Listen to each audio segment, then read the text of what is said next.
পুলিশকে যদি কিছু জানানো হয় কিংবা কাউন্সিলরকে যদি কিছু জানানো হয়, they are not taking a stand because honestly বলছি কি they have taken a lot of money. Kolkata পুরসভার 48 নম্বর ওয়ার্ড, এই ওয়ার্ডের তৃণমূল কাউন্সিলর বিশ্বরূপ দে বউবাজারে পুরনো বাড়ি ভাঙার সময় পাশের বাড়ির দেওয়াল ভেঙে পড়ার পর তার দিকেও অভিযোগের আঙুল তুলছেন স্থানীয় বাসিন্দারা।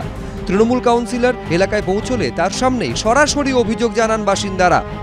আমাদের বাড়িতে তো 3 জন মেনলি এল্ডারলি পিপল থাকে, আমরা তো কাজে বেরিয়ে যাই, তো হঠাৎ যদি এরকম কিছু কোনোদিনও আমি কিন্তু মানে আমার বাবার থেকেও শুনেছি, এনাদের থেকেও শুনেছি, আমরা কিন্তু আপনাকে এরকমভাবে পাশে পাইনি। ভোটের টাইমে এখন আমি জানি আপনার এখন অনেক আরও ইস্যুস আছে। প্রত্যেক সপ্তাহের 2টো দিন আমার এখানে ফিক্স করা আছে, সোমবার আর বৃহস্পতিবার। হ্যাঁ, প্রত্যেক সপ্তাহ 2টো দিন আমি এই অঞ্চলে ভিজিট করি। এরপরও যদি তুমি বলো আমাকে আরও দেখতে চাও, নিশ্চয়ই দেখতে চাইতেই পারো। হ্যাঁ, তুমি আমাকে দেখতে চাইতেই পারো। এত বড় ওয়ার্ডে প্রত্যেক দিন একই জায়গায় 7 দিন থাকাটা that is obviously not possible. বউবাজারে বাড়ির দেওয়াল ভেঙে পড়ার পর সেখানে পৌঁছন কলকাতা উত্তরের বিজেপি প্রার্থী তাপস রায়। তার সামনেও প্রশাসনের বিরুদ্ধে ক্ষোভ উগরে দেন স্থানীয়রা। এখানে বউবাজার মেট্রোর মতো এত বড় ঘটনা ঘটে গেছে, মাটি এখানে নরম মাটি, এখানে কি করে পারমিশন দেওয়া হলো যে প্রমোটিং বাড়ির কেনা বেচা হতে পারে, কিন্তু প্রমোটিং করার জন্য কে দিল বলুন?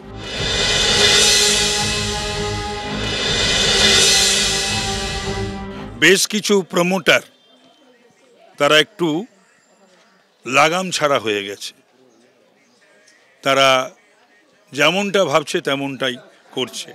বহু জায়গায় দেখা যাবে যে ইঞ্জিনিয়ারিং সাপোর্টই নেই তাদের, বহু প্রমোটারের সচেতনতার অভাব না থাকলে তো এই ধরনের ঘটনা ঘটার কথা নয়। পুরনো কলকাতার বাড়িগুলো না 2টো প্রিমিসেস একসাথে জয়েন্ট করে রাখে, নর্থ কলকাতায় ম্যাক্সিমাম বাড়ি তাই। তো ওদের পোর্শনটা ভাঙছিল যখন, তখন একটা পাশের লাগোয়া যে দেওয়ালটা সেটা ড্যামেজ হয়ে যায়। এমন কিছু না, ওদের আগের থেকে খবর দিয়েই করা হয়েছিল। তবুও আমাদের বিল্ডিং ডিপার্টমেন্ট গেছে, দেখেছে, কোনো ক্ষয়ক্ষতি কিছু হয়নি। এদিন ঘটনাস্থলে যায় মুচিপাড়া থানার পুলিশ। কাউন্সিলর ও বাড়ির বাসিন্দাদের নিয়ে মুচিপাড়া থানায় বৈঠকের পরই এ বিষয়ে পরবর্তী সিদ্ধান্ত নেওয়া হবে। আবির দত্ত, অর্ণব মুখোপাধ্যায়, এবিপি আনন্দ।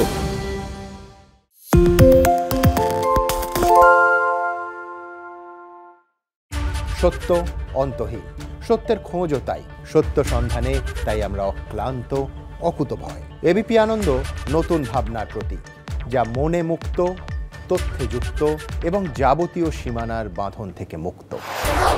সীমা না শব্দটির মধ্যে লুকিয়ে আছে মানা শব্দটি, যেন চোখ রাঙানি এক অদৃশ্য বেড়াজাল, যা আটকে রাখে আমাদের এক ছোট্ট গণ্ডির মধ্যে।